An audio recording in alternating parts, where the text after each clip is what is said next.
여러분, 반갑습니다. 김과장TV입니다. 이번 시간에는 반도체 제조 현장에서 엔지니어들을 끊임없이 고민하게 만드는 아주 흥미로운 미스터리를 하나 가져왔습니다. 바로 대면적 칩 수율의 역설입니다.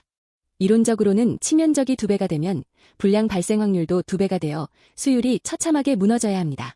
하지만 실제 데이터는 이 냉혹한 예측을 보기 좋게 거부하죠. 이번 시간에는 우리가 왜 고전적인 푸아송 모델을 맹신하지 않는지, 그 베일 뒤에 숨겨진 클러스터링의 마법을 파헤쳐 보겠습니다. 우리가 흔히 생각하는 직관은 이렇습니다. 운동장에 비가 내릴 때 작은 신문지 한 장을 펴는 것보다 커다란 돗자리를 펴는 것이 비에 젖을 확률이 훨씬 높겠죠. 반도체도 마찬가지입니다. 푸아송 모델은 결함이 웨이퍼 전체의 비처럼 무작위적이고 균일하게 내린다고 가정합니다. 이 슬라이드에 있는 식에 따르면 치면적 A가 커질수록 수율은 기하급수적으로 0을 향해 곤두박질 쳐야 하죠. 만약 이 모델이 완벽했다면 지금 우리가 쓰는 거대한 GPU나 AI 가속기들은 경제적으로 생산 자체가 불가능했을 겁니다. 조금 더 구체적인 실험을 해볼까요? 수율이 50%인 단일 다이 2개를 합쳐서 하나의 슈퍼다이를 만든다고 가정해봅시다. 만약 결함이 서로 아무런 상관없이 독립적으로 발생한다면 예상 수율은 0.5 곱하기 0.5, 즉 25%가 되어야 합니다. 그런데 실제 제조 현장을 열어보면 어떨까요? 놀랍게도 25%보다 훨씬 높은 수율이 관찰됩니다.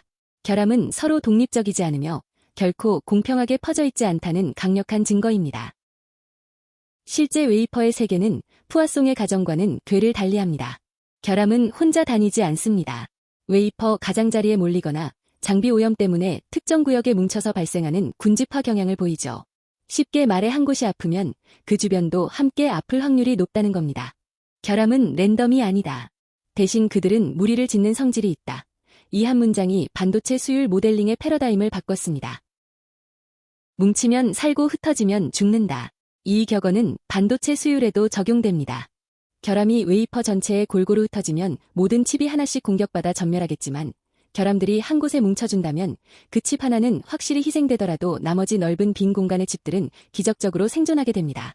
대면적 칩일수록 이런 군집화 덕분에 생존 확률이 높아지는 이른바 빈 공간의 축복을 누리게 되는 것이죠. 여기서 머피라는 학자는 아주 날카로운 통찰을 제시했습니다. 결함 밀도가 모든 웨이퍼에서 일정하다는 고정관념을 버린 것이죠. 어떤 웨이퍼는 매우 깨끗하고 어떤 웨이퍼는 유독 결함이 많다는 현실을 반영하기 위해 결함 밀도 자체를 하나의 확률 분포로 취급하는 적분 모델을 고안했습니다. 이는 수율 예측의 정밀도를 한 차원 끌어올린 결정적인 계기가 되었습니다. 머피의 통찰을 수학적으로 정교하게 다듬으면 드디어 반도체 업계의 표준인 네거티브 이항 모델이 탄생합니다. 단순히 결함의 평균치를 내는 것이 아니라 결함이 얼마나 심하게 뭉쳐있는지까지 보정해주는 아주 영리한 수식입니다. 이 모델을 통해 우리는 면적이 큰 칩의 수율을 단순히 운에 맡기는 것이 아니라 수학적으로 예측하고 관리할 수 있게 되었습니다. 이 수식에서 가장 중요한 매개 변수는 바로 알파입니다. 이를 클러스터링 팩터라고 부르는데 공정의 성숙도를 보여주는 지표이기도 하죠. 알파 값이 작을수록 결함이 지독하게 뭉쳐있다는 뜻이고 대면적 칩의 실제 수율은 예측보다 훨씬 높게 나타납니다. 반대로 알파가 무한대로 커지면 다시 푸아송 모델처럼 결함이 무작위로 퍼지는 상태가 됩니다. 그래프를 보시면 그 차이가 명확해집니다. 결함의 수가 늘어날수록 푸아송 모델은 수율이 거의 없다고 비관적으로 예측하지만 네거티브 이항 모델은 실제 공정 데이터와 훨씬 잘 일치하며 칩 생산의 경제적 타당성을 든든하게 뒷받침해줍니다.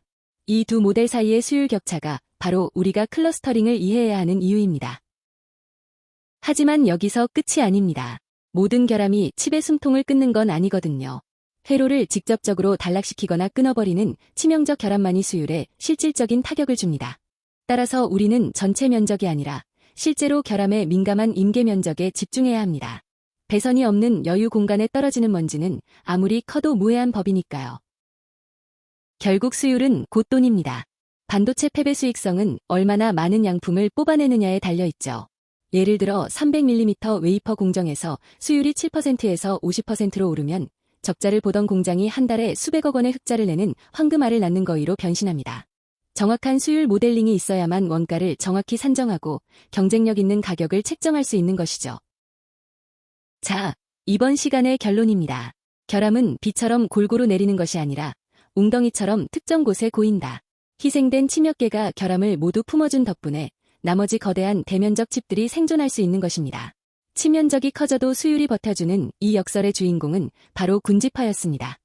이 분포의 미학을 이해하는 것이야말로 진정한 반도체 엔지니어의 핵심 역량이라 할 수 있습니다. 마지막으로 여러분께 드리고 싶은 제언입니다. 첫째, 단순함을 경계하십시오. 공정이 미세화될수록 푸아 속 모델의 오차는 걷잡을 수 없이 커집니다. 둘째, 데이터를 믿고 지속적으로 모니터링하십시오. 공정 성숙도에 따라 알파 값을 보정하는 것만이 정답입니다. 마지막으로 거대 칩 시대에 대비하십시오. 정확한 수율 모델링은 차세대 GPU와 AI 가속기 생존의 필수 도구입니다. 이번 시간에 준비한 내용은 여기까지입니다. 시청해주셔서 감사합니다. 지금까지 김과장TV였습니다.